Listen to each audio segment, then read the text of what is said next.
प्यारे बच्चों, आप सभी का आज की ऑनलाइन क्लास में स्वागत है। आज हम कक्षा 8 के सामाजिक विषय में भूगोल का अध्ययन करेंगे।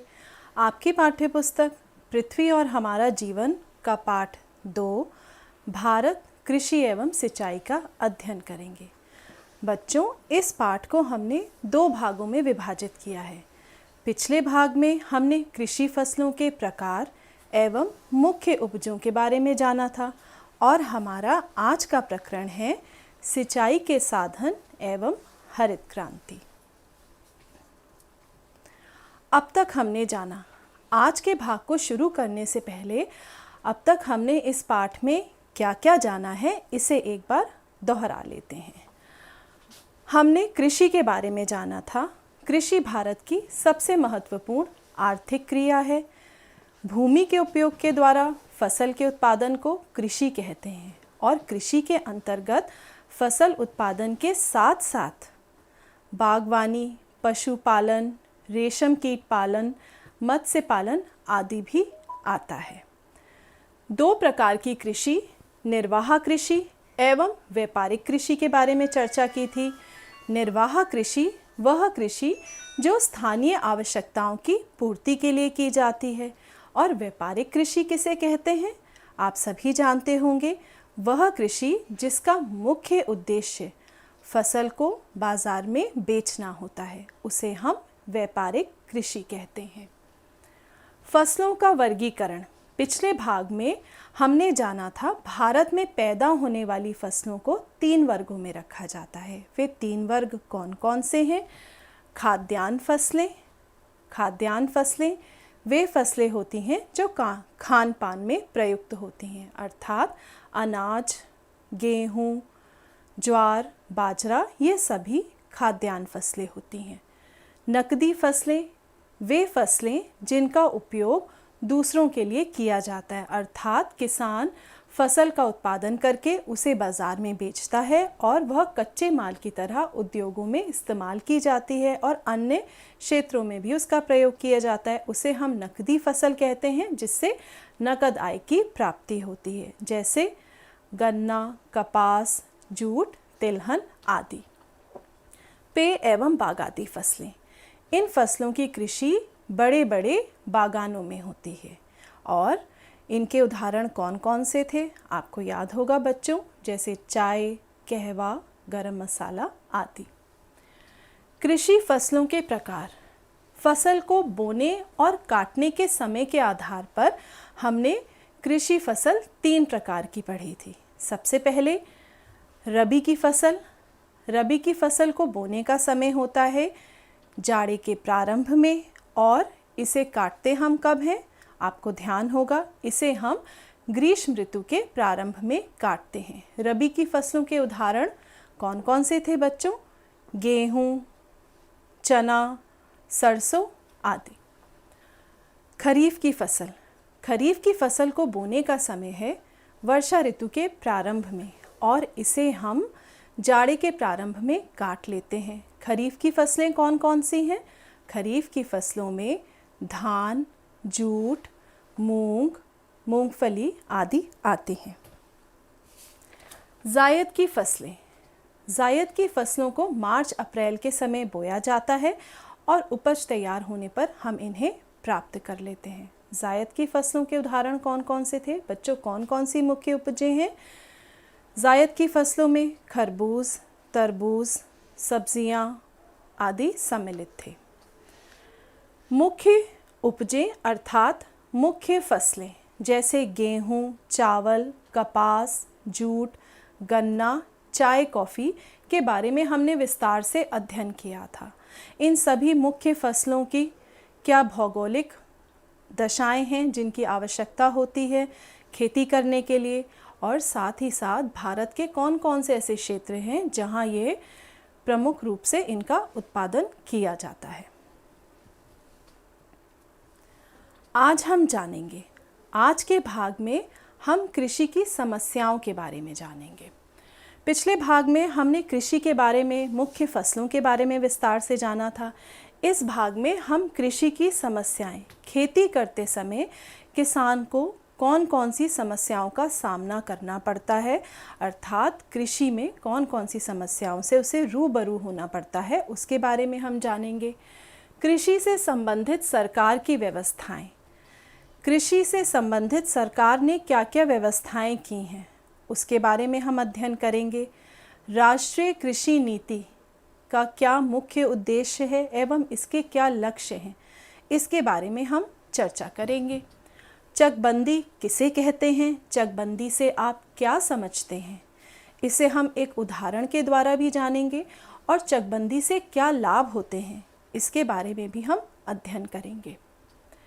भारत में सिंचाई के स्रोत, सबसे पहले तो हम ये जानेंगे कि सिंचाई से हम क्या समझते हैं और भारत में सिंचाई के कौन कौन से स्रोत हैं, उनके बारे में हम चर्चा करेंगे। सिंचाई की नवीन पद्धति, सिंचाई के क्षेत्र में कौन सी नवीन पद्धतियाँ विकसित हुई हैं जिनका प्रयोग हो रहा है, उसके बारे में हम जानेंगे। हरित क्रांति, हरित क्रांति की शुरुआत कब हुई, इसका मुख्य उद्देश्य क्या था, इसके बारे में हम चर्चा करेंगे। हरित क्रांति की मुख्य बातें, हरित क्रांति के कार्यक्रम में जो मुख्य उद्देश्य थे, जो मुख्य बातें थीं, उन पर हम बिंदुवार चर्चा करेंगे। हरित क्रांति का दूसरा पहलू, इसके बारे में भी हम अध्ययन करेंगे। आइए बच्चों, सबसे पहले हम कृषि की समस्याओं के बारे में जानते हैं। आप देख रहे हैं बच्चों, यह एक किसान का चित्र है। किसान, जैसा कि आप जानते हैं, खेती करता है, कृषि करता है। उसे कौन कौन सी समस्याओं का सामना करना पड़ता है, पहले इसके बारे में जानते हैं। कभी बाढ़ आने पर तो कभी सूखा पड़ने पर खेती नष्ट हो जाने का भय बना रहता है, अर्थात कभी वर्षा अधिक हो जाती है तो बाढ़ आने का भय रहता है और कभी वर्षा कम होती है तो सूखा पड़ने के कारण खेती नष्ट होने का भय किसान के मन में बना रहता है। अच्छे बीज और खाद का समय से ना मिलना, यह भी किसान के लिए एक बहुत बड़ी समस्या है। जब उसे अच्छे बीज समय से नहीं मिलते हैं और खाद नहीं मिलती है तो फसल उत्पादन कैसे अच्छे से होगा। छोटे छोटे बिखरे हुए खेतों के कारण कृषि कार्य करने में कठिनाई होना, जब किसान के खेत छोटे छोटे होते हैं और बिखरे हुए होते हैं तो उसे कृषि कार्य में कठिनाई होती है, समय भी ज़्यादा लगता है और लागत भी ज़्यादा होती है।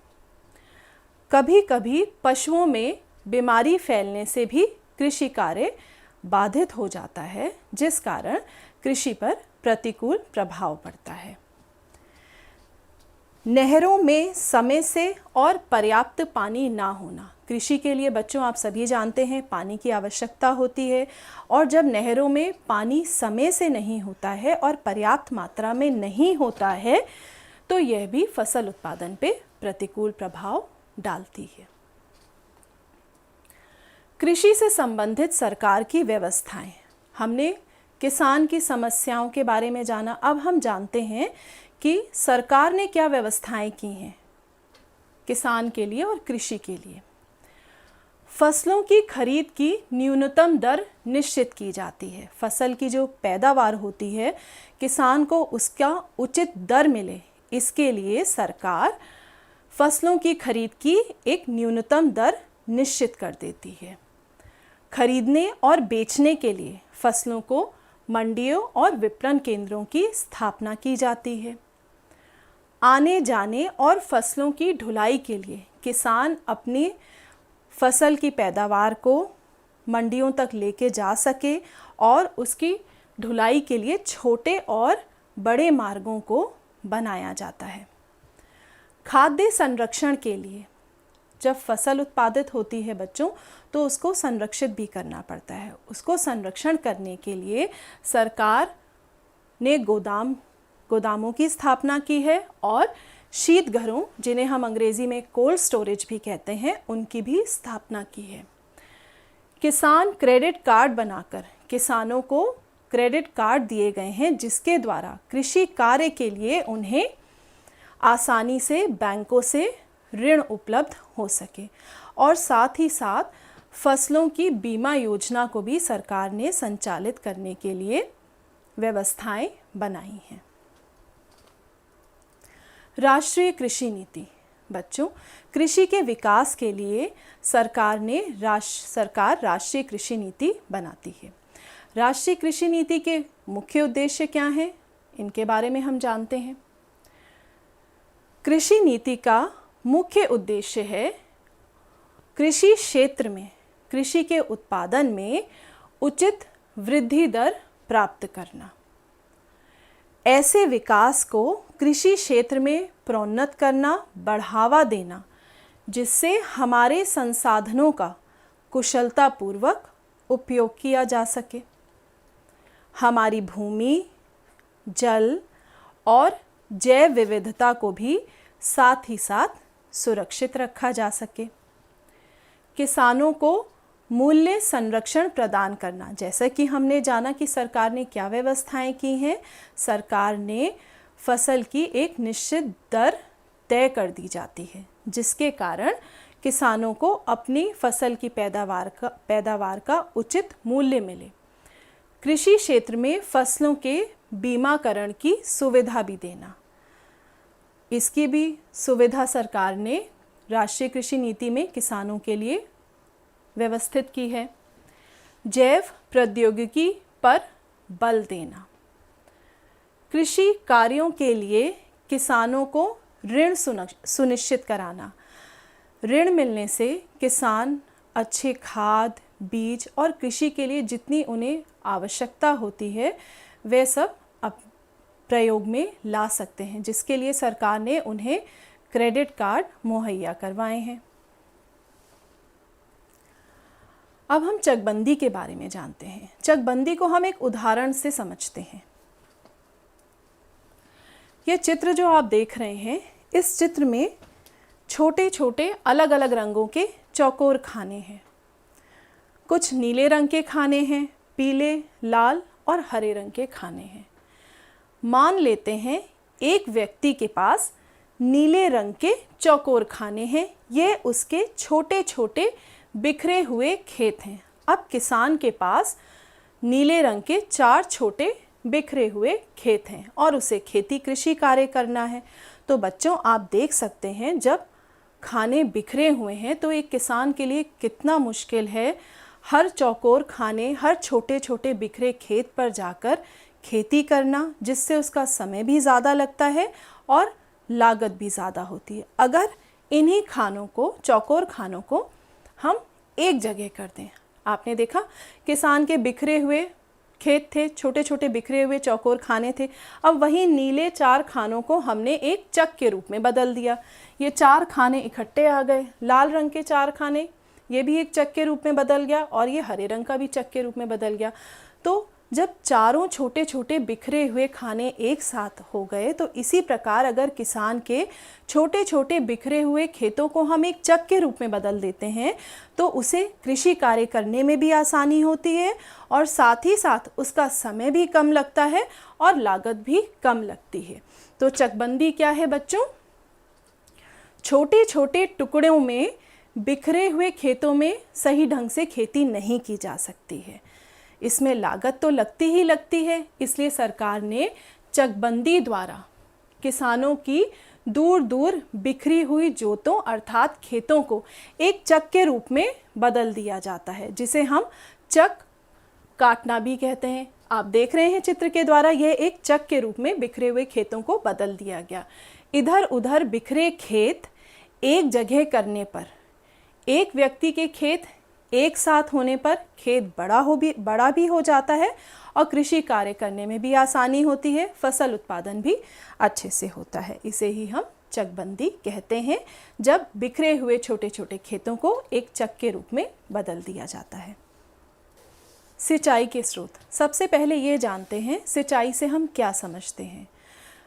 फसल उगाने के लिए वर्षा के जल के अतिरिक्त जब कृत्रिम उपायों से हम भूमि अर्थात मिट्टी में जल देने की क्रिया करते हैं, उसे हम सिंचाई कहते हैं। सिंचाई अर्थात इरिगेशन। हम कृत्रिम उपायों से भूमि में कैसे जल देते हैं? नहरों के द्वारा और भी तालाबों के द्वारा जल का प्रयोग करके। जैसा कि बच्चों हम जानते हैं कि भारत एक विशाल देश है। भारत में वर्षा की मात्रा और समय दोनों ही असमान और अनिश्चित हैं। अर्थात सिंचाई के लिए, कृषि के लिए सिंचाई की बहुत आवश्यकता होती है। और सिंचाई के क्या स्रोत हैं, आइए इनके बारे में जानते हैं।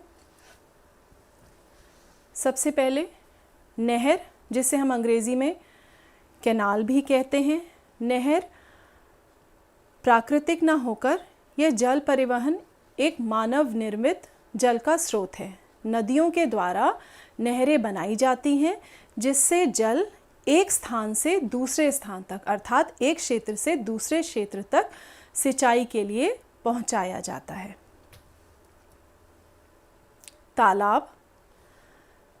तालाब या पोखर ये जल भरे गड्ढे होते हैं और ये झीलों से छोटे होते हैं। कुआं तथा नलकूप, बच्चों आप सभी जानते हैं ज़मीन को खोदकर, ड्रिल करके या बोरिंग करके कुओं का निर्माण किया जाता है। और नलकूप, जिसे हम ट्यूबवेल्स कहते हैं, नलकूप का भी प्रयोग सिंचाई के लिए किया जाता है। आइए सिंचाई के स्रोतों को हम एक चित्र के द्वारा समझते हैं। जैसा कि आपके चित्र देख रहे हैं, गुलाबी रंग प्रदर्शित कर रहा है कुआं तथा नलकूप के क्षेत्रों को, जहां इनके द्वारा सिंचाई होती है। लगभग मान के चलते हैं 56% के आसपास इन क्षेत्रों में कुएं तथा नलकूपों द्वारा सिंचाई होती है। नहर की सिंचाई हरे रंग द्वारा प्रदर्शित है, जो लगभग 31% हम मान लेते हैं कि उत्तरी भारत और अन्य भागों में जहां नहरों द्वारा सिंचाई हो रही है, वे क्षेत्र लगभग 31% के आसपास हैं। तालाबों द्वारा सिंचाई, तालाब सिंचाई के प्राचीन साधन हैं और 6% के लगभग क्षेत्रों में तालाबों द्वारा सिंचाई हो रही है और अन्य स्रोतों द्वारा 7% के लगभग सिंचाई हो रही है। जैसा कि आप देख रहे हैं, भारत के मानचित्र पर 3 मुख्य रंग आपको दिख रहे होंगे। सबसे पहले हरा रंग, गाढ़ा हरा रंग उत्तरी भारत में, उत्तर पूर्वी भाग के कुछ हिस्सों में, और ये दिखा रहा है कि यहाँ पे नहरों द्वारा सिंचाई होती है। जबकि गुलाबी रंग से जो क्षेत्र चिन्हित हैं, ये कौन से क्षेत्र हैं? यहाँ कुओं और नलकूपों द्वारा सिंचाई होती है। और पीले रंग से बच्चों आप देख रहे हैं, जो गाढ़े पीले रंग से चिन्हित क्षेत्र हैं, ये वह क्षेत्र हैं जो पठारी भागों में पाए जाते हैं और यहाँ तालाबों द्वारा सिंचाई होती है। क्यों? क्योंकि पठारी भागों में नहरें खोदकर निकालना बहुत ही कठिन कार्य है, जिस कारण तालाबों द्वारा यहाँ सिंचाई होती है। इसे हम चित्र के द्वारा समझते हैं बच्चों। सबसे पहला चित्र जो है ये टपक सिंचाई का है, जिसमें पौधों की जड़ों में पानी टपका के गिराकर दिया जाता है। और स्प्रिंकलर इरिगेशन, छिड़काव पद्धति आप देख रहे हैं, पानी को स्प्रिंकल करके, छिड़काव करके फसलों तक पहुंचाया जा रहा है। इसका प्रयोग मुख्यतः खाद्यान्न फसलों जैसे गेहूं, मटर इत्यादि फसलों में किया जाता है। हरित क्रांति, ग्रीन रेवोल्यूशन, 1966-67 में हरित क्रांति के माध्यम से कृषि उत्पादन के क्षेत्र में क्रांतिकारी परिवर्तन आया।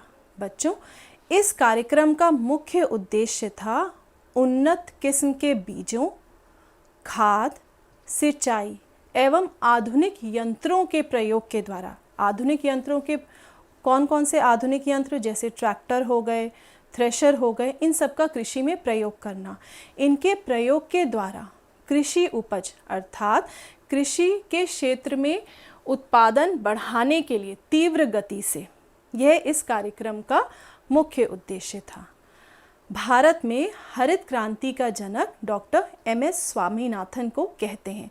जबकि अगर हम देखें बच्चों, तो हरित क्रांति, ग्रीन रेवोल्यूशन शब्द का प्रयोग सर्वप्रथम डॉक्टर विलियम गेड ने किया था, लेकिन भारत में हरित क्रांति के जनक, ग्रीन रेवोल्यूशन के फाउंडर डॉक्टर MS स्वामीनाथन।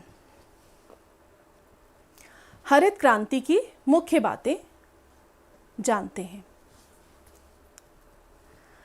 सबसे प्रमुख बच्चों, हरित क्रांति का मुख्य उद्देश्य था कि उन्नत बीजों का इस्तेमाल करके कृषि उत्पादन को बढ़ाना।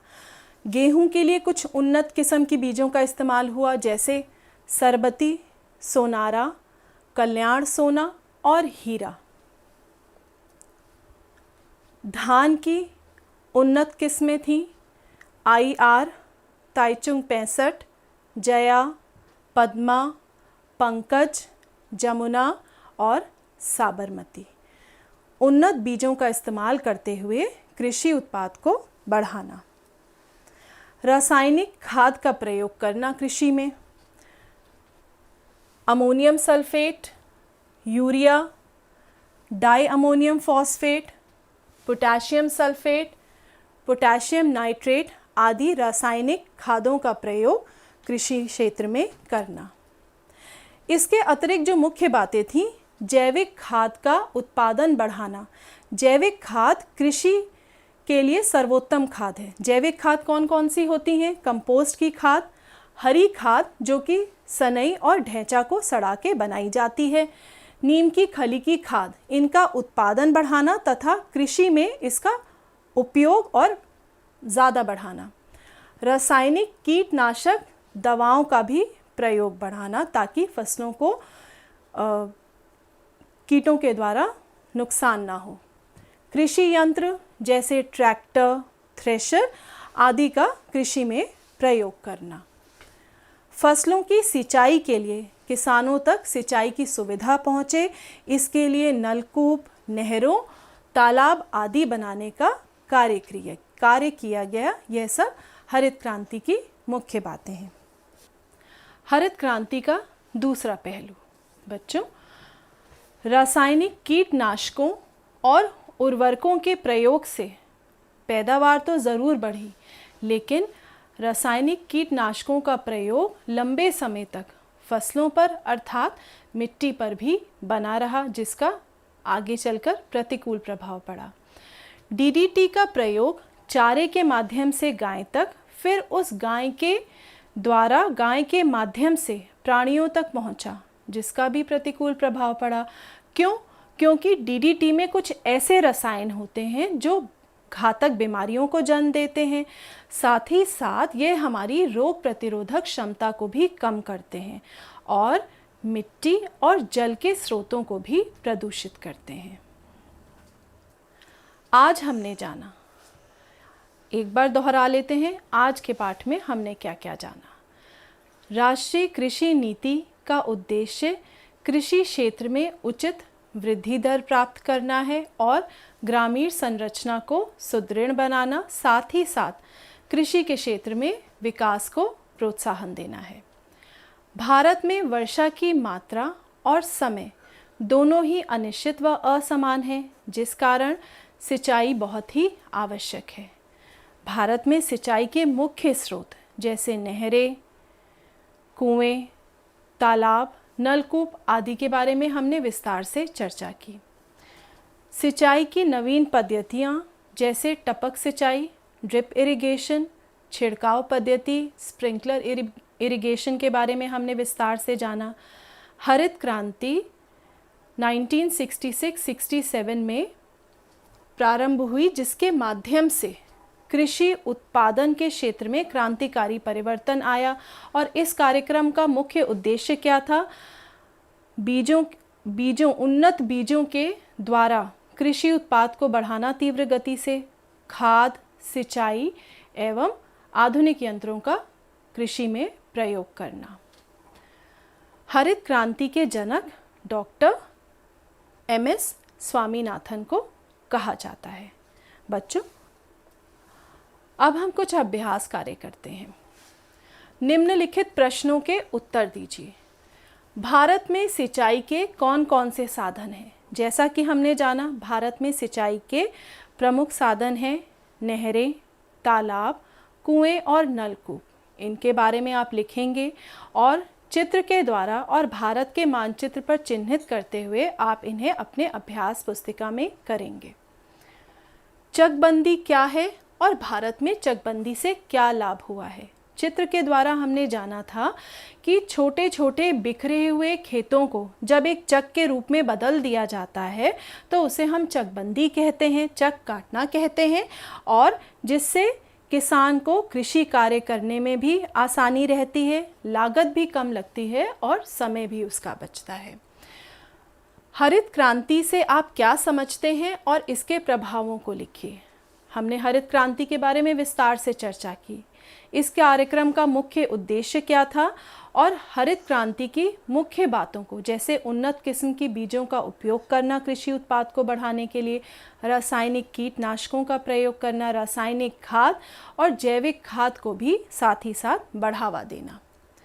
भारत में राष्ट्रीय कृषि नीति के उद्देश्य लिखिए। राष्ट्रीय कृषि नीति का मुख्य उद्देश्य कृषि क्षेत्र में उचित वृद्धि दर प्राप्त करना और भी अन्य उद्देश्यों की जिनकी हमने चर्चा की थी, उन्हें आप अपनी अभ्यास पुस्तिका में करेंगे। एक और अभ्यास कार्य करते हैं बच्चों। सही पर सही का चिन्ह लगाइए और गलत पर गलत का चिन्ह लगाइए। पहला वाक्य पढ़ते हैं। सोनारा और सरबती धान की उन्नत किस्में हैं। बच्चों आपको याद होगा, सोनारा और सरबती धान की नहीं, गेहूं की उन्नत किस्में हैं, तो ये वाक्य गलत है। दूसरा वाक्य है, खाद्य संरक्षण के लिए शीत घरों का निर्माण किया गया है। बिल्कुल सही। खाद्य को संरक्षित रखने के लिए शीत घरों यानी कि कोल्ड स्टोरेजेस का निर्माण किया जाता है, तो हम यहाँ पे सही का निशान लगाएंगे। चकबंदी में किसानों के खेत अलग अलग बिखेर दिए जाते हैं। आप सभी जानते हैं चकबंदी में खेतों को बिखेरा नहीं जाता, बल्कि बिखरे हुए छोटे छोटे खेतों को एक चक के रूप में बदल दिया जाता है, तो यह वाक्य गलत है। उत्तर भारत में नहरें सिंचाई का प्रमुख साधन है। हम सभी ने जाना था कि उत्तर भारत में नहरों के द्वारा सिंचाई होती है। यह वाक्य सही है। आशा करती हूँ आज का भाग आपको समझ में आया होगा। अगली बार हम एक नए पाठ के साथ मिलेंगे। तब तक के लिए धन्यवाद।